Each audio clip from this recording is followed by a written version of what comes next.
Valsad soil અને અર્થ movers association દ્વારા royalty ભર્યા બાદ પણ ખોદકામમાં થતા અડચણ બાબતે જિલ્લા કલેક્ટર અને ખાણ ખનીજ વિભાગને લેખિત રજૂઆત કરાઈ। મંગળવારના 1 કલાકની મળતી માહિતી મુજબ આજરોજ Valsad soil and earth movers association દ્વારા વલસાડ જિલ્લા કલેક્ટર અને ખાણ ખનીજ વિભાગને આવેદનપત્ર પાઠવવામાં આવ્યું હતું, જેમાં એસોસિએશનના સભ્યો દ્વારા આવેદનમાં જણાવ્યા અનુસાર હાલ વલસાડ જિલ્લામાં પ્રધાનમંત્રીના ડ્રીમ પ્રોજેક્ટ એક્સપ્રેસ હાઈવેના કામ મોટા પાયે ચાલી રહ્યા હોય અને પુરાણની જરૂરિયાત ઊભી થઈ હોય, જેમાં વલસાડ સોઇલ એસોસિએશનના કામદારો દ્વારા પોતાના વિસ્તારમાં આવેલા તેમજ કલેક્ટરના હસ્તક આવતા તળાવોની મંજૂરી મેળવવા માટે ગ્રામ પંચાયત દફતરે જઈ અરજી ગ્રામસભામાં ઠરાવ મંજૂર કર્યા બાદ સરકારી નીતિ નિયમો અનુસાર પેપર વર્ક કરવામાં આવ્યું હોય અને ગ્રામસભાનો ઠરાવ મેળવ્યા બાદ તાલુકા વિકાસ અધિકારીની ખરાઈ અને મામલતદાર સાહેબ સર્કલ ઓફિસરના અભિપ્રાય બાદ ભૂસ્તર વિજ્ઞાન અને ખનિજ ખાતું દ્વારા મંજૂરી હુકમ કર્યા બાદ રોયલ્ટીના પૈસા સરકારી ફંડમાં જમા કરાવવામાં આવ્યા છે।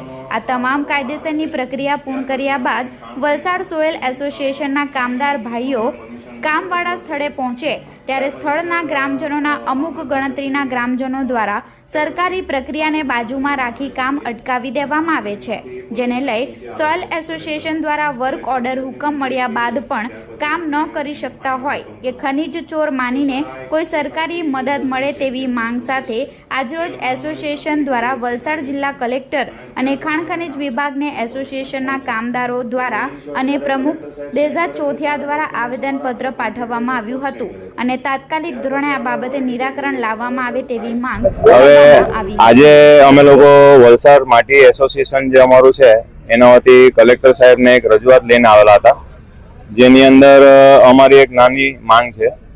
અમે હરેક ગામમાં જ્યારે જે તે સમયમાં તળાવ ખોદવા જઈએ છીએ એ સમયે પહેલે અમે અરજી કરીએ છીએ।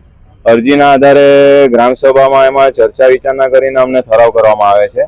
એ ઠરાવના આધારે અમે લોકો માઇનિંગમાં ઓનલાઈન અરજી કરીએ, એપ્લિકેશન કરીએ છીએ। એપ્લિકેશનના આધારે સાહેબને બધા ડોક્યુમેન્ટ્સ જમા કરાવ્યા બાદ એમને અભિપ્રાય માટે મામલતદાર સાહેબને લખે છે, ત્યારબાદ ટીડીઓ સાહેબને લખવામાં આવે છે।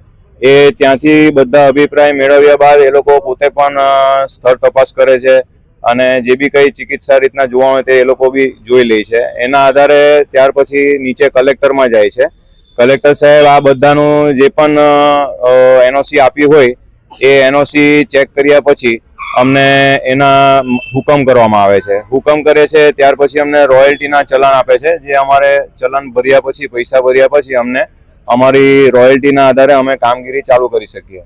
હવે થાય છે શું કે જે તે સમયમાં અમે રોયલ્ટી ભર્યા પછી ગામમાં જઈએ છીએ તો અમુક ગામમાં ગ્રામજનોને અંદર કદાચ ગામમાં વિવાદ રહી છે, ક્યાં સરપંચ જોડે વિવાદ હોય છે, કાં બીજી કોઈક મેટર હોય છે, જેને લઈને અમારી કામગીરી પાછી અટકી જાય છે।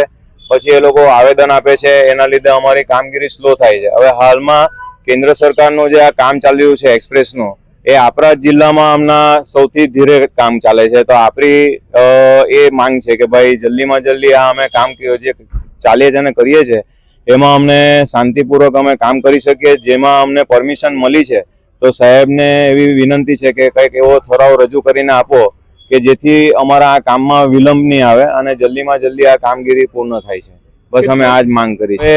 એમ જોવા જાય ને તો હવે એ લોકોને શું પ્રોબ્લેમ થાય છે અંદર એ અમને બી ખબર નથી પડતી, પણ મુખ્ય મારો જે અમારો પોઈન્ટ ઓફ વ્યૂ છે, જે અમે જે નજરે કર્યું એમાં સરપંચ જોડે ને ગામજનોને અમુકને જે અંદર વિવાદ પક્ષપાત હોય એના લીધે જ આ મુખ્ય કારણ આ જ છે, એના લીધે જ પ્રોબ્લેમ આવે। તકલીફમાં તો સાહેબ આપણે 2025 એન્ડ સુધીમાં પેકેજ નંબર 8ની કામગીરી અને ફેબ્રુઆરી 2024 સુધીમાં પેકેજ નંબર 9ની કામગીરી પૂર્ણ કરવા માટેની એ લોકોએ કરી છે પ્રોસિજર અને ટાઈમ લિમિટ આપી છે અને આ ટાઈમ લિમિટનું કામ છે। બીજું એ કે તળાવમાં જૂન મહિના પછી ચોમાસા પછી કામગીરી થઈ નથી શકતી। તો આ રીતે જો ચાલ્યું તો હું તમને 100% કહું છું કે અહીંયાની કામગીરી અટકી જશે, સ્થગિત થઈ જશે અને એ આપણા વલસાડ માટે જ બહુ ખરાબ એક ગણાશે। કારણ કે તમે અને બીજી એક મારે વાત કરી છે, આ વાતમાં યાદ હોય, જેમ નવા રસ્તા બને છે તો ત્યાં નવા રસ્તાની જ્યારે કામગીરી બને છે ત્યારે બધાને તકલીફ થાય છે એ જ રીતે આ માટીનું અમે કામ કરીએ છીએ તો બી ગામજનોને નાની મોટી તકલીફ આવે છે કે ભાઈ ધૂળ ઉડે છે, આ છે તે છે, પણ હવે આ પ્રક્રિયા વગર આ વસ્તુ પૂર્ણ બી નથી થતી. એટલે આપણે કોઈને જાણી જોઈને હેરાનગતિ કરવી કે અમારા તરફથી જાણી જોઈને કઈ તકલીફ કરવી એવી નથી. માટે મેં ગ્રામજનોને એટલી રિક્વેસ્ટ કરું છું, વિનંતી કરું છું કે થોડુંક અમને બી સાથ સહકાર આપે કે જેથી આ ફૂડ ઝડપીએ આપણે કામગીરી પૂર્ણ કરી શકીએ.